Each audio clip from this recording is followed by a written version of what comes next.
0, 1. Let's get started.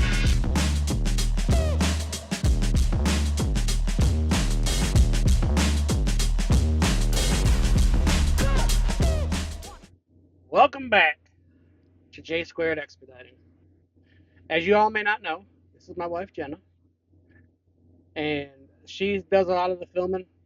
A lot of film you see from the passenger seat, or just random videos here and there of the dogs or whatever. That's this one.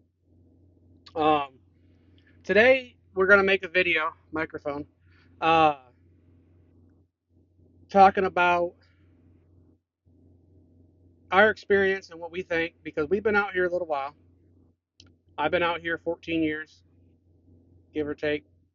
The wife's been out here 10, and this is our first. We're going on 7 months here at Panther Premium Logistics in the expedited side, the 40-foot straight trucks, and we want to kind of make a video about what new teams should expect, or if you're brand new, never done this before, just got a Class B and you want to come into this, and you're going to work for Panther, whether you're going to lease on with another owner or you're going to lease on with Panther themselves, whatever. These are a few things that you should weigh before you make your final decision in some ways, but we're also going to go down things that what you should expect, or kind of help you in that aspect of it too. So our first list that we have is some things you should consider before even signing a paper. Things to look into and things to consider before you decide to do this, because we're married, we got a big old house and all that stuff back home, but all that stuff doesn't fit in here. So there's things that to consider when you're doing this. One of the big things is a lot of these companies out here, not so much Panther, but a lot of the owners, um, they want same household uh, trucks. So husband and wife, boyfriend, girlfriend, boyfriend, whatever your situation is, whatever, same household. They don't really want. You can move that closer if you want, make it easier. They don't want, not that they don't want, but they prefer to not have like a brother and a buddy, or something like that. They want significant others households. It makes it easier on them. It makes it easier on them paying, and all that stuff. We've had. I just talked with a team. What was it, 2 days ago? 3 days ago? And one of their big questions, which goes into our next thing, is the other things that this leads into is home time. So we had a team call me about 2 3 days ago, and one of the questions they asked, and one of the questions other people have asked, is like, how long do you stay out for? Because they're used to, you know, some people are used to being home every weekend. Some people are used to staying out 2 weeks, go home for a few days. Like, how does that home time look for the expedited side? Well, I'll tell you this: that most owners that I've heard people talk to, or come out here and I talked to before we came out here, they're looking for like 6 to 8 weeks, which that's a long time. If you're used to going home every weekend, or if you're used to, you know, not being out here for that amount of time. But the thing is with this side of the industry, what a lot of people don't realize is you don't work 7 days a week. You don't run 4 or 5 thousand miles a week. You don't do it, right? You're running what, 2 3 runs a week, maybe 2,500 3,000 miles. Yep, and then sometimes you're off on the weekends. Yeah, I think I'm gonna say 8 out of 10 weekends you'll probably be off. Unless you get a run that picks up on Friday and delivers on Monday. Right. Like we're on a run right now that delivers tomorrow, in here in Effingham. It wasn't really a big run. It wasn't a long run, but Monday's also a holiday, so it might throw a little monkey wrench in this side of the industry, because Another thing that kind of reminds me of being out here and it brought up in my head, and I've talked to friends about this. Expedited is not a pre-planned Mm-mm. 3 weeks out load that's sitting on an empty trailer. Nope. That's not what this is. This is, hey, last minute, we need this move today. Hurry up and get here. Yep. Now, some companies do have some contracted freight, like auto parts or whatever, but a majority of the freight that you're going to haul is going to be last minute, needs to get there type. Another thing that might you may want to consider if you're planning, like if you've got an apartment or something like that, and you're planning on coming out here and wanting to stay out here for the 6 to 8 weeks at a time, if not longer, months at a time, whatever, is downsizing Yes. because of the fact of it's a very small space. Even though we have a big 96-inch sleeper and we've got a kitchen area and a refrigerator here off to the side and a bunch of cabinets and storage, you really don't want to fill that up with stuff. Mm-mm. Overfill it with stuff. You No. want to put your stuff in there, but I like to tell people if you want to know you can do it, go into your bathroom of your apartment, your house, whatever, and put that's pretty much how much room you're gonna have. Yep. The size of your bathroom. And a regular sized bathroom, with a small shower, sink, and toilet. That's how much room you're gonna have to live in, you know. Is there plenty of storage? Yes, but you also have to realize, and the reason why I say downsize is because are you going to use that stuff on a regular basis? Yep. We've learned after 7 years of teaming together, when we first went out on the road, We brought everything. everything. Everything. And slowly we learned we don't need it. Yeah. If you don't haven't touched it that week, you really or that month, then that means that needs to go home, or go, or to get out of your space. And go to Goodwill or something. Yeah. Um, Now, granted, there's some things that you're going to want to keep, but a lot of stuff that, because here you got to realize you're working with weights here too. Mm-hmm. And these trucks are heavy.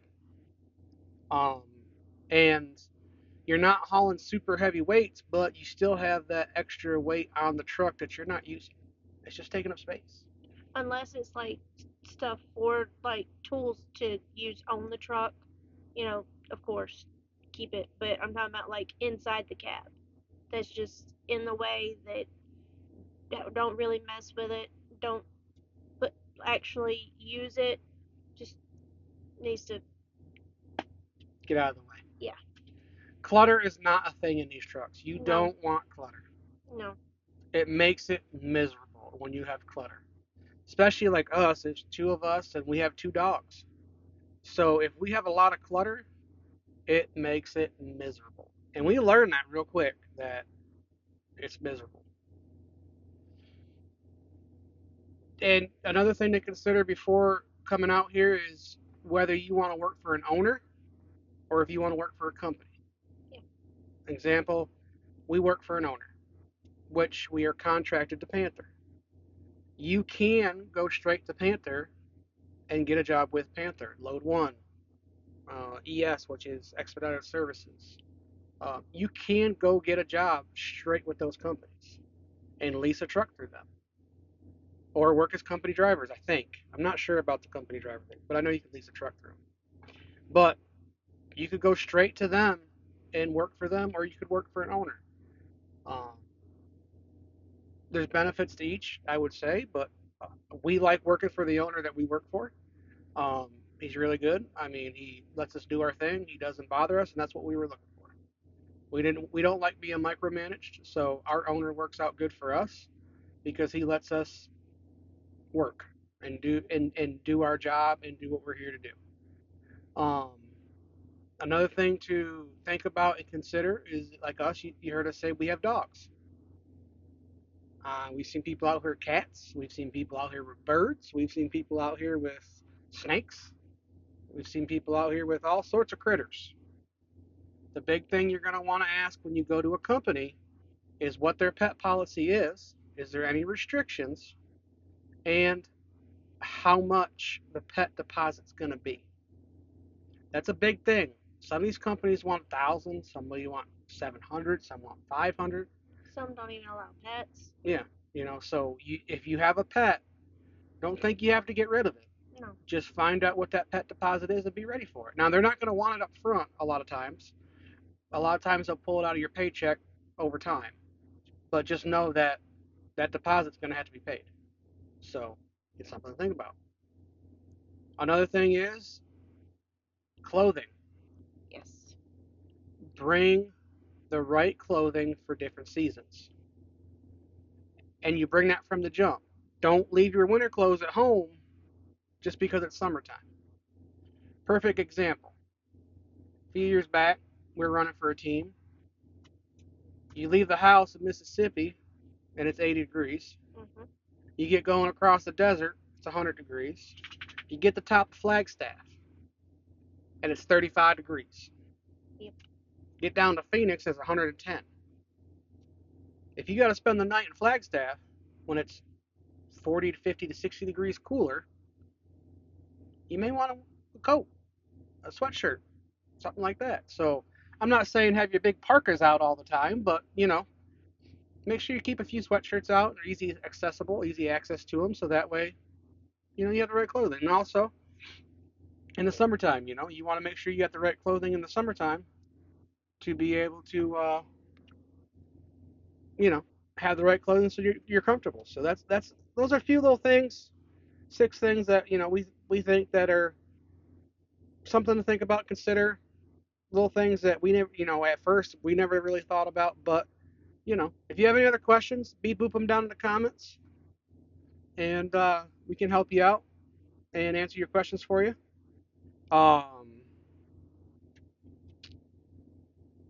So I don't know. Anything else you want to add to that?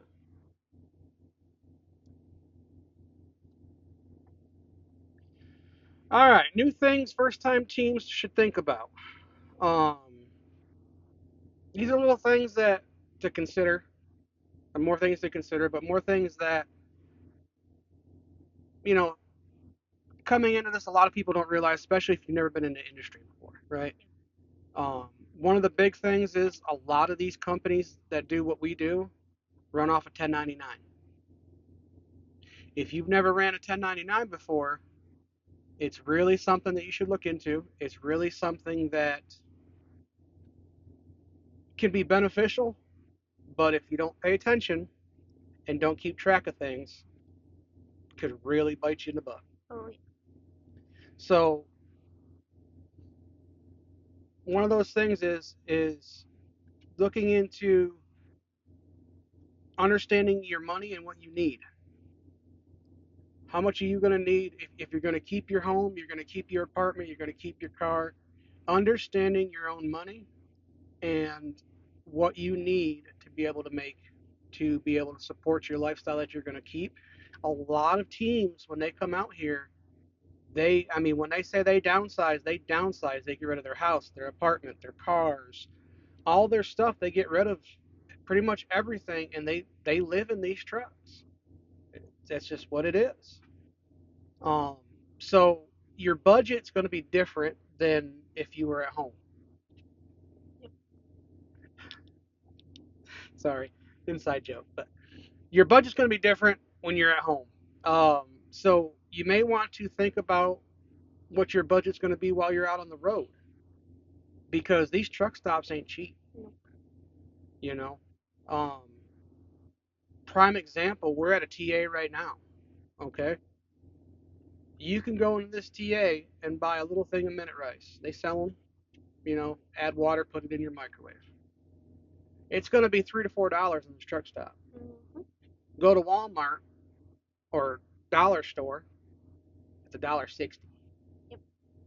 So understanding a budget for food, where to get said food or where to get whatever you need.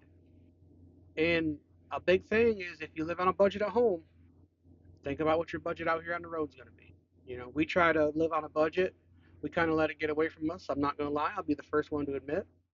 And we kind of went a little wild because that's who I am. Not me more than her, but you know. So understand that if you're new and you're coming into this industry, whether you're driving an 18 wheeler, whether you're driving a straight truck like we are, these truck stops are expensive. It could cost you $6 just to do your laundry, $3 to do the washing, $3 to do the drying. If you got multiple loads, it's a lot more than that. Right. So if you got bedding to do and clothing to do and all that stuff, it's expensive to live out here. Yeah. It's not cheap being out in one of these trucks. I've heard a lot of people say that they didn't realize how expensive, even though they got rid of their houses and their cars and their mortgages and all that stuff. It still can be expensive if you don't pay attention and watch what you're doing. So, sorry, I got a list of stuff in front of me, kind of cliff notes that I'm kind of looking down at it. So if you see me looking down, that's what we're doing. That's what she's clicking on. It'll kind of darken the screen, so she's lighting it up. Um, but yeah, so these truck stops and stuff like that, know where you're going to get your supplies from. Know where if you got to go to a Walmart, if it's cheaper there, if it's cheaper at a dollar store. If you have pets, know where you're going to get their dog food from. Yep. Or medicine. Um, they do have pet insurance these days. Yeah. So I mean that might be something to think about too, because you're not going to be able to get home to your local vet. So that's something to think about. We've thought about it. And I believe Tractor Supply is now have got vets. Yeah, some of them do. Yep. Some of the PetSmarts and stuff have vets. The one we went out there in Texas, I think, is where we stopped there, parked up behind the building. Mm-hmm. They had a vet in there. Okay. Um, but that's the thing to think about, right? Another thing we talked about for a little bit earlier is try to learn to be organized, organizing ideas, little containers, little I mean, you got cabinets, but they don't have shelves in them. So maybe you should build some, think about building some shelves. Some companies will build them for you. Some other drivers, if they were in that truck before you, will put them in themselves. Some just don't. We've got to put some shelving and stuff like in here in this truck that we're buying. So, organization is key out here. Know where everything is in your truck that you're going to need because it's frustrating to have to go digging for stuff. So, you know, let's see.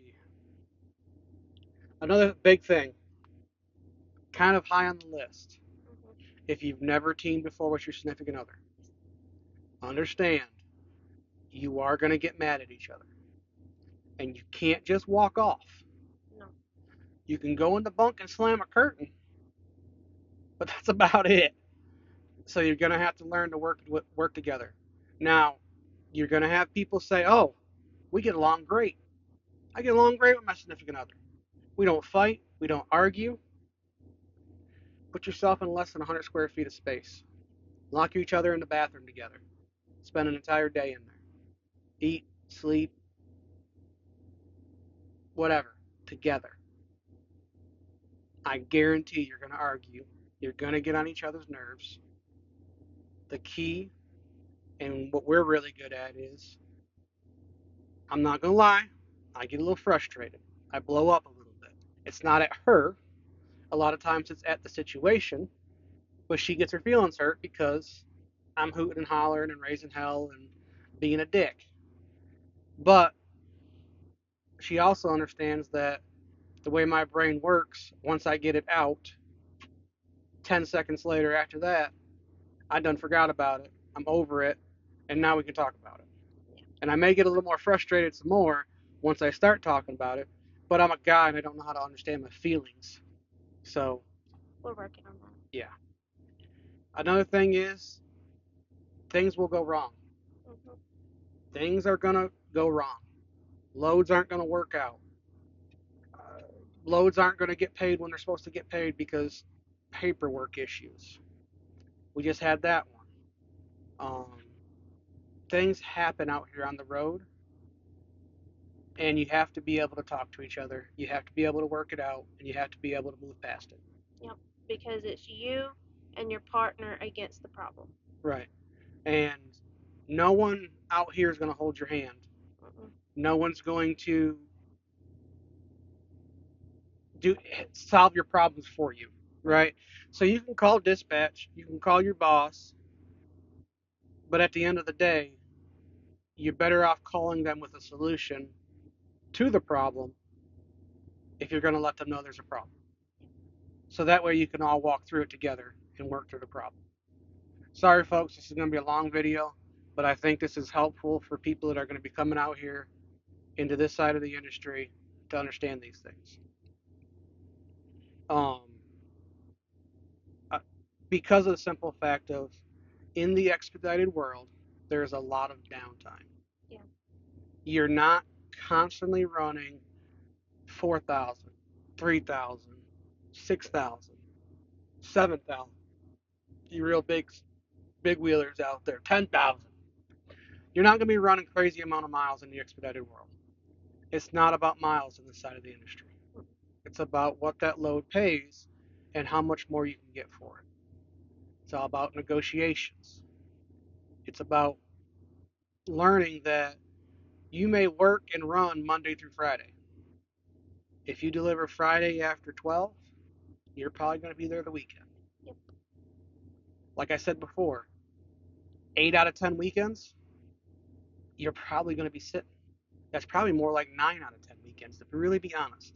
About 10% of the time, you're going to have a run that runs over the weekend. From what we've seen, we've been out here 7 weeks. Well, 7 months, sorry, 7 months. And we've sat a lot of weekends. We're sitting right now, Yeah. you know. Um, the only reason why we're not sitting is because we were able to find something. They were able to find us something. Instead of sitting in Buffalo, New York, we're sitting over here that delivers Monday, you know. But there was a pretty good likelihood that we weren't going to find a load out of Buffalo, New York. We should be sitting in Buffalo, New York right now. So understand that. Understand that you are going to miss important things at home. It just is what it is. In this industry, whether it's driving tractor trailer, whether it's driving straight truck, whether it's hot shotting, you're going to miss birthdays. You're going to miss Christmases.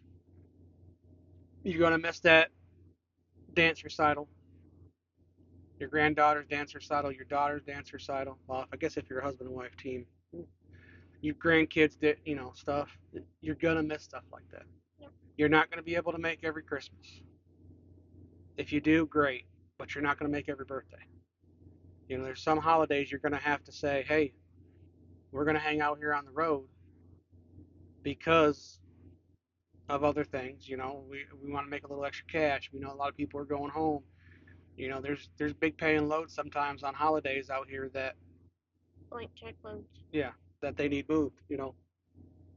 Sometimes you don't get them, sometimes you don't. It's like an almond joy. Um, so understand that. Another big thing is extra supplies. Yep. Um, don't live on the bare necessities. Live on the motto: two is one and one is none. Yep. On most anything in a tractor trailer, straight truck, no matter what it is, two is one is none. So when you have one left, you're buying another one. You're not waiting for that last one to run out before you go buy another one. You're going to buy it right then or in the near future before you run out. And that goes for deodorant, that goes for shampoo, that goes for shampoo and conditioner. She'll go through a freaking monster sized bottle in a month. Uh-uh. Listen. Okay. My shampoo, it fell in the shower and the top broke on it, so I tried to fix it with putting a paper towel and a hair tie on it to try and use it. And what happened? Tell everybody what happened. My bag got tipped over and the cap got like pushed off and it dumped all of my shampoo into my bag, my shower bag. So, always have extra. Yes. And don't look at me weird when I say this, gentlemen, but if you are a female, and I have to remind her of this time, if it's your womanly products, Yeah. always bring extra. And try and get them from like not the truck stop because they're expensive. Yeah, they're like 3 times more expensive usually on feminine products. Yeah. So uh, like I said, we got a big sleeper, so we always have extra trash bags. We always have extra, but we don't go overboard, right? So No. we do have extra stuff that we need on some stuff. Some stuff we have the bare necessities, like plates and spoons and forks and all that. We have just enough for a couple days, and that's it. Then we got, so we keep up on the dishes, so we don't have excess building up. So there's things that you will want to get extra stuff that you may not think, oh, I don't use this. I may not go through this, but once a month, have a second one. Medication is another big one. Talk to your doctors about if you only have a 30-day supply, see if you can get a 90-day supply. Just so that if something happens, you'll have it and not be like trying to rush around at the last minute trying to get Yeah. it. And you always want an overlap, especially when it comes to medications and stuff like that. Yeah. You may only go out for 8 weeks, 2 months, but having a 90-day supply gives you that overlap just in case you can't get home when you want to get home. And a lot of doctors, will, If you tell them the situation, what's right, going on.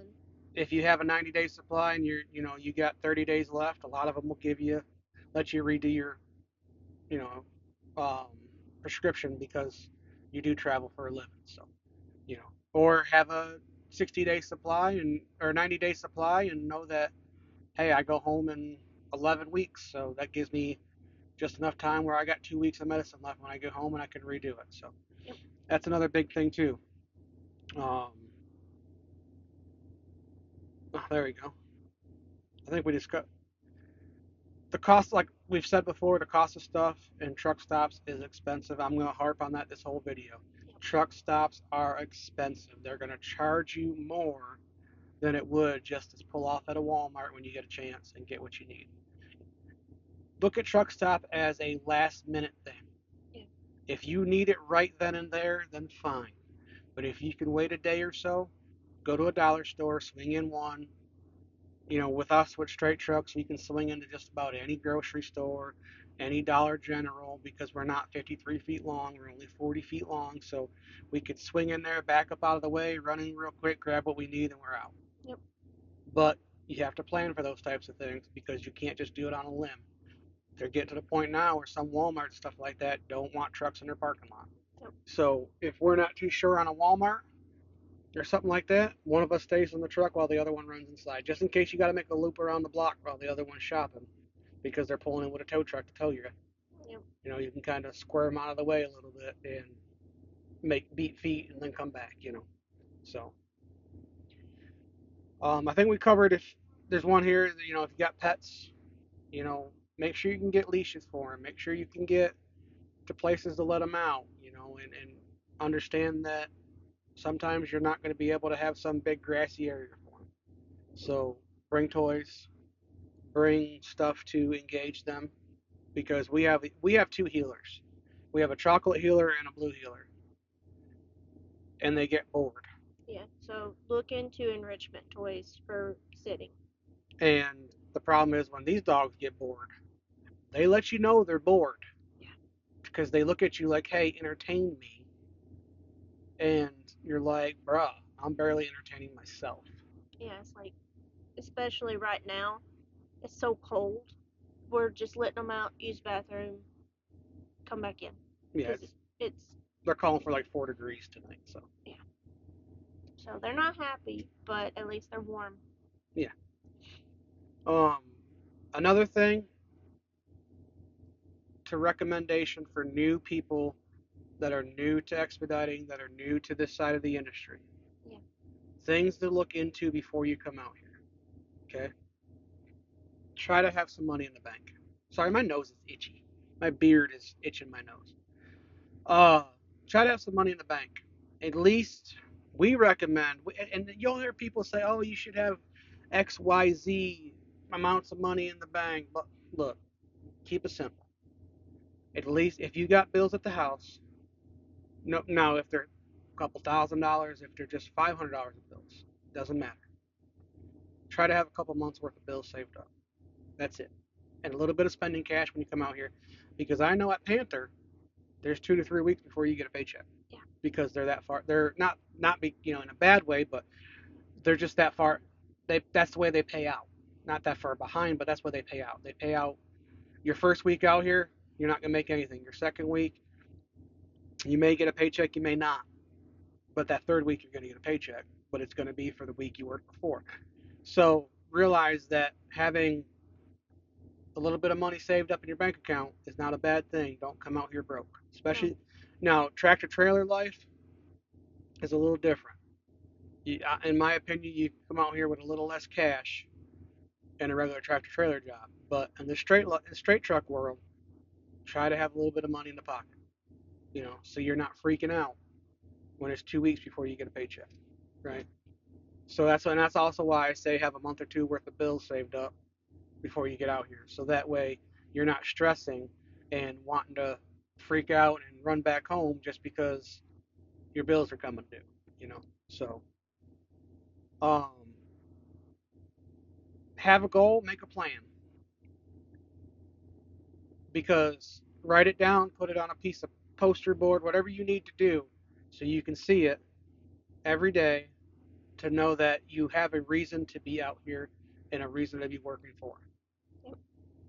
If you don't have a goal and you don't have a plan, and a goal is not, oh, I'm just going to come out here and make a bag.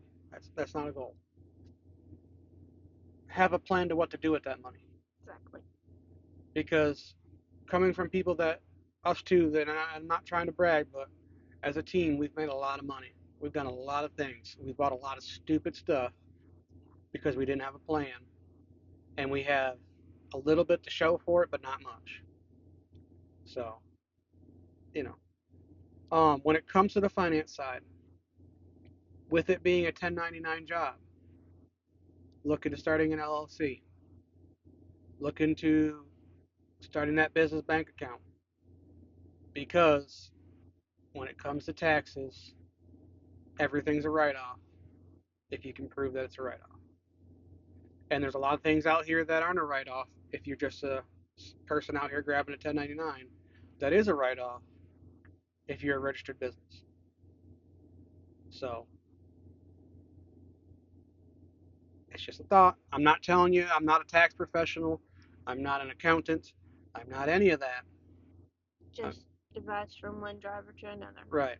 The stuff that I've realized over 14 years in the industry. Right. Don't be afraid to ask questions. Find people you can talk to. There's plenty of Facebook groups out there. There's a few websites out there, forums. Ask questions. There is no stupid question out here. And if there is, I've probably asked it at least twice. Um, and everybody's going to have a different answer. So don't take one person's word as gospel. There's a lot of different ways to do this business. So not every single person has all the answers, and it may not be the right answer for you. But just because one person doesn't give you the answer that you like doesn't mean somebody else doesn't know how to do it the way you want to do it. So that's just a thought.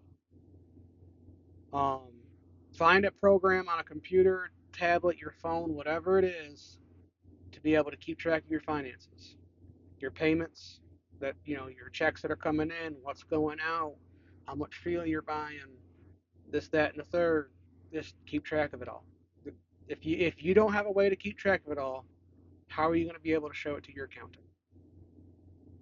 How are you going to have proof when the IRS comes knocking on that door because they're going to do an audit?